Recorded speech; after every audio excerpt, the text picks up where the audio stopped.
একটা যে নদী আছে এইখান থেকে একটা লাশ ভেসে আসছে, কোথা থেকে আসছে জানা নাই। তো ওটাকে আমরা দাফন করে এখানে রাখছি।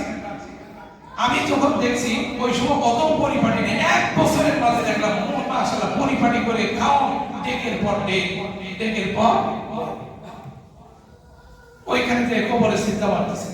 মাঝে মাঝে দেখি ওই গুলিস্তান গোলাপ শাহ মাজার যায়, আরে ওই কবরের মধ্যে জালালি রহমাতুল্লাহ, খাজা মঈনুদ্দিন চিশতি রহমাতুল্লাহ, শাহজালাল ইয়ামানি রহমাতুল্লাহ আলাইহি, যে সেই ব্যক্তি তারা ইসলামের জন্য যা যা করেছেন, যারা ইসলামের জন্য নিজের জীবনকে পর্যন্ত বিলিয়ে দিয়েছেন, সেই ইয়ামান থেকে এসে বাংলাদেশে আসছে, উম্মতের কাছে আসছে, উম্মত যেন সঠিক পথে চলে আসে, উম্মত যেন দ্বীনের উপর চলে, উম্মত যেন জাহান্নামী না হয়, উম্মত যেন জান্নাতি হয়, এই ফিকিরে তারা নিজের দেশ ছেড়ে বাংলাদেশে আসছে। শাহজালাল ইয়ামানি রাহমাতুল্লাহ আলাইহি নিজের দেশ ছেড়ে চলে আসছেন কিসের জন্য?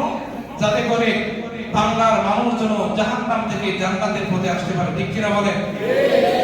আল্লাহ তাআলা বলতেছেন উদউনি আস্তাজিব লাকুম, হে বান্দা চাও তো আমি আল্লাহ তাআলার কাছে চাও, কিছু পাইতে যদি চাও আমি আল্লাহ তাআলার কাছে চাও, কারণ আমি আসমানের মালিক, জমিনের মালিক, কুল কায়নাতের মালিক কে? আল্লাহ। আমরা আল্লাহর কাছে যাই না, আমরা আল্লাহর কাছে যাই না, জিনের মাধ্যমে বিভিন্ন ভেলকিবাজি যারা দেখাইতে পারে আমরা তার কাছে চলে যাই, যাই চিন্তা করে কি সন্তানের প্রয়োজন, সন্তানকে আল্লাহ দেন না মানুষে দেন?